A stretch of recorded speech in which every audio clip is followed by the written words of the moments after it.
عليكم ورحمة الله وبركاته.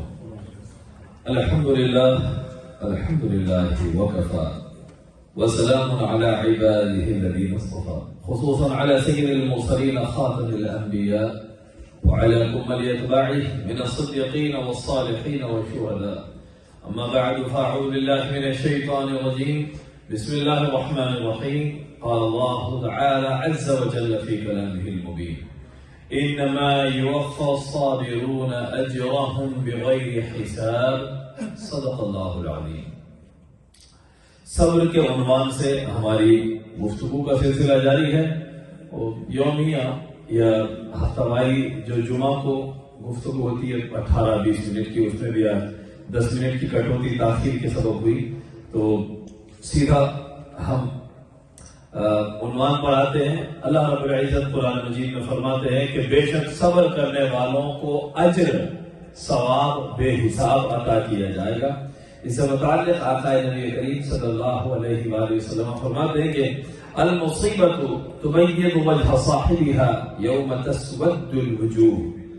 حضور فرماتے ہیں کہ مصیبت آدمی کے چہرے کو روشن کر دیتی ہے اس دن جس دن لوگوں کے چہرے سیاہ ہو جائیں گے، کالے ہو جائیں گے.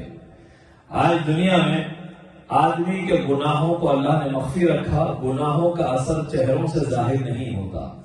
وہ اثر گناہ کا آدمی کتنا گنہگار ہے، کس پر اللہ کی لعنت ہوئی ہے، یہ قیامت کے دن چہروں سے ظاہر ہوگا. قرآن مجید میں اللہ فرماتے ہیں یوم تبیض وجوہ وتسود وجوہ.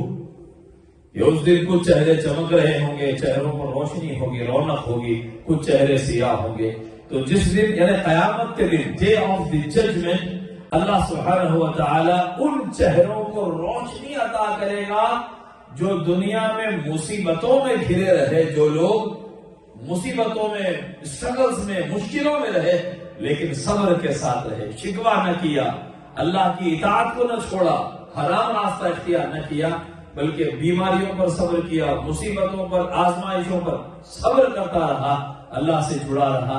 تو اس دن، جس دن چہرے سیاہ ہوں گے، گنہگاروں کے چہروں پر لعنت برس رہی ہوگی، کافروں کے چہرے سیاہ ہوں گے اور منکروں کے چہرے سیاہ ہوں گے.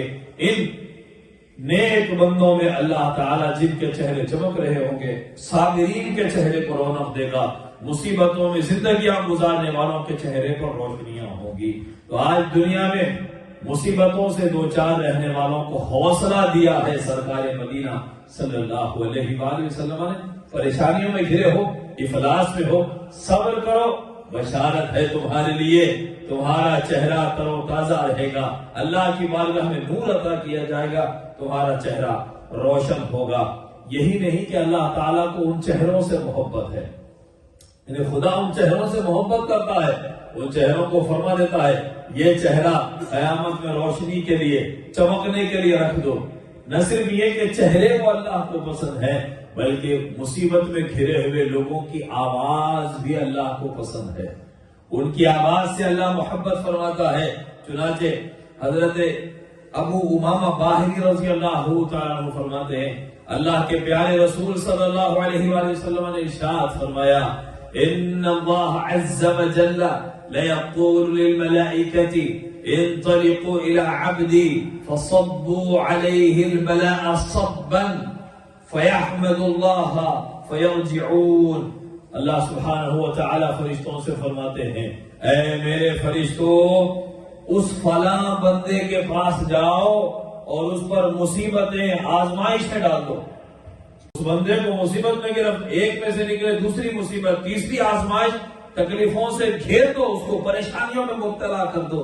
وہ مصیبتوں میں، پریشانیوں میں گھرا ہوا ہوتا ہے، اس کے باوجود اللہ کی تعریف کرتا ہے.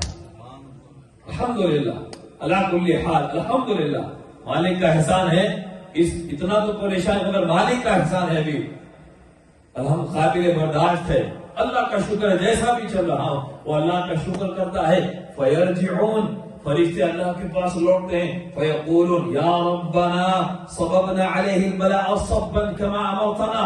مولا آپ نے جیسا حکم دیا اس بندے پر ہم نے مصیبتیں ڈالی، آزمائشوں میں گرفتار کر دیا.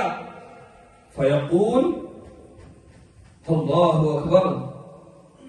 وہ جا کر کہتے ہیں کہ مولا ہم نے تو مصیبتوں میں گرفتار کر دیا اور وہ تیرا بندہ ابھی تیرا شکر ادا کر رہا ہے, ابھی تیری تعریف بھی کر رہا ہے. اللہ فرماتے ہیں فیقول ارجعوا فإنی احب ان اسمع صوته. اللہ فرماتے ہیں فرشتوں جاؤ میرے بندے کے پاس, پھر واپس جاؤ, مجھے اس کی آواز بڑی پسند آتی ہے. وہ جب مصیبتوں میں مجھے پکارتا ہے, میری تعریف کر رہا ہے, یا مجھے پکار رہا ہے, مصیبتوں میں گھرا ہوا ہے, مجھے پکار رہا ہے, فرشتوں جاؤ دیکھو میرا بندہ کیا کہہ رہا ہے. احب ان اسمع صوتا, مجھے بہت پسند ہے اس کی کرب کی آواز, مصیبتوں کی اس کی آواز مجھے بہت پسند ہے. اللہ سبحانہ و تعالی مصیبت میں گرفتار ہی اس لیے کرتے ہیں کہ بندہ اللہ کو پکارے, اللہ تعالیٰ اس کی پکار سنتے ہیں.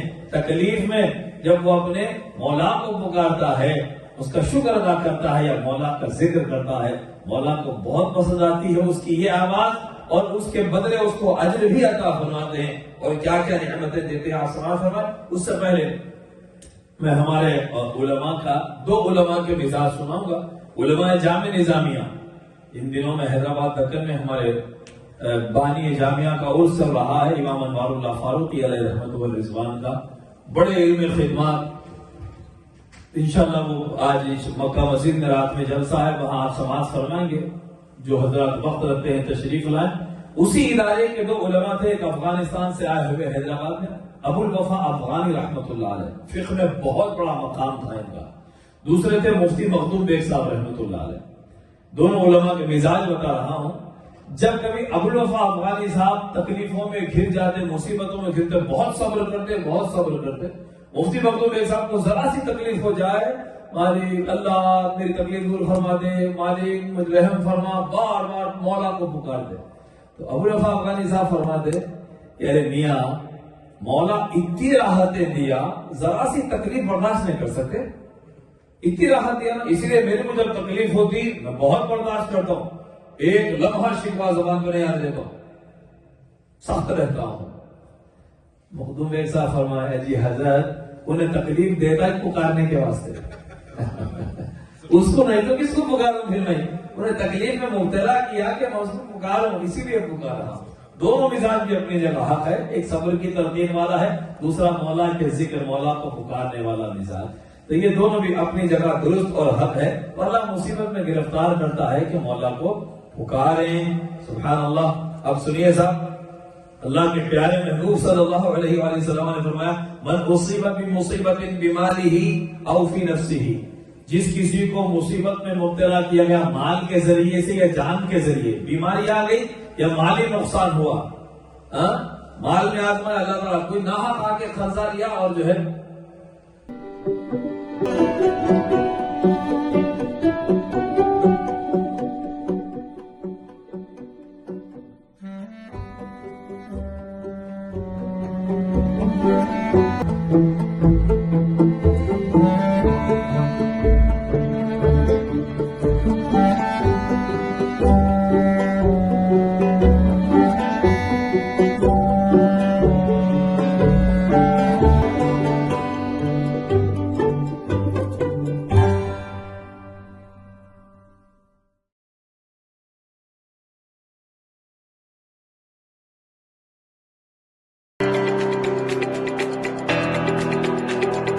Help Sehan Vital Fusion, a 501c3, promoting sports, entertainment, health, arts and nutrition in the underserved youth of Pakistan. www.sehanvitalfusion.org. Donate by Zelle.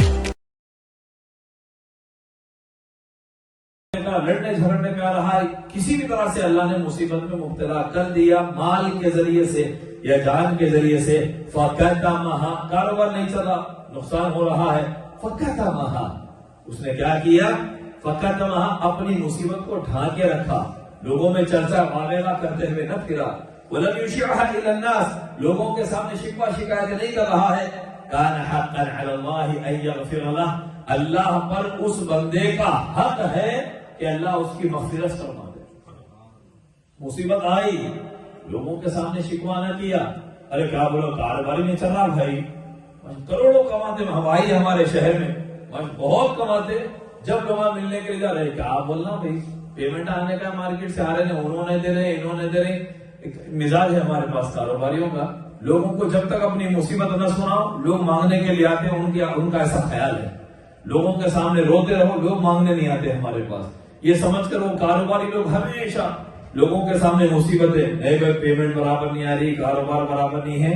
یہ ایک الگ لوگوں کا معاملہ ہے. جس بندے پر مالی مصیبت آ جائے یا جانی مصیبت آ جائے اور وہ لوگوں کے سامنے شکوہ نہ کرے، تکلیف اپنی لوگوں سے، اور لوگوں کے سامنے تکلیف بیان کرنے سے ہوگا بھی کیا. آپ غور کر لیجئے، ایک بار دو بار لوگ سنتے، تیسری بار سے ارے پہلے ہمارے مصیبتیں ہوتے ہوئے کہاں سننے کے واسطے جائیں گے ان کے پاس.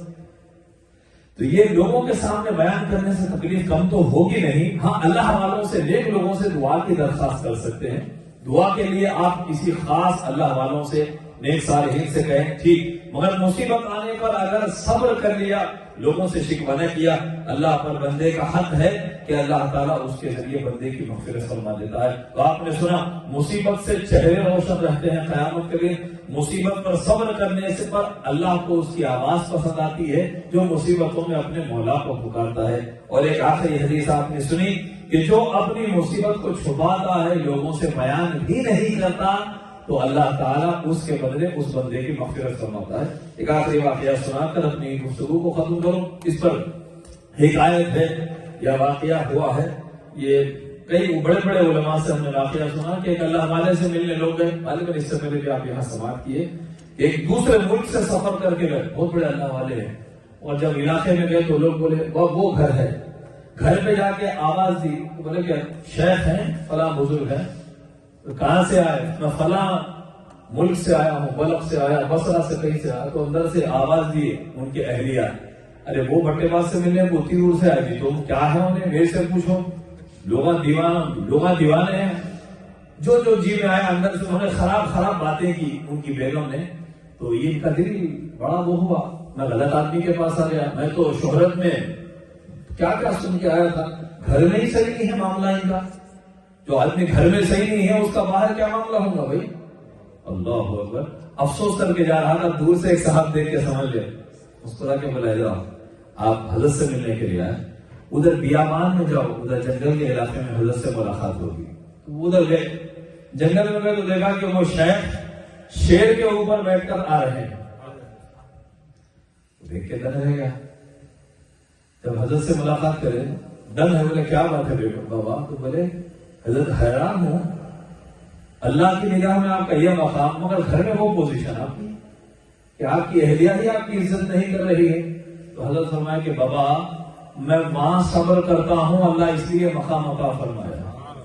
اللہ، میں وہ صبر کرتا ہوں، اللہ کس کے ذریعے سے بھی مصیبت میں مبتلا کر سکتا ہے، چاہے بیوی ہو، بچے ہو، پڑوسی ہو، کسی کے ذریعے سے بھی بلا اور مصیبت آ سکتی ہے. چاہے حق تھا کہ بیوی کو طلاق دے دے، دوسری فرما بردار لائے، مگر اس پر بھی صبر کرنے پر اللہ تعالیٰ نے روحانی کمالات اور ترقیاں مزید عطا فرما دی. تو صبر کا بدلہ ہے اللہ کے پاس کسی بھی شکل میں. اللہ مغفرت کی شکل میں، نور کی شکل میں، یا درجات کی بلندی کی شکل میں اللہ صبر کا بدلہ عطا فرماتے ہیں. اللہ کہنے والے کو اور سننے والے کو صبر کی توفیق عطا فرمائے. وآخر دعوانا الحمد للہ رب العالمین.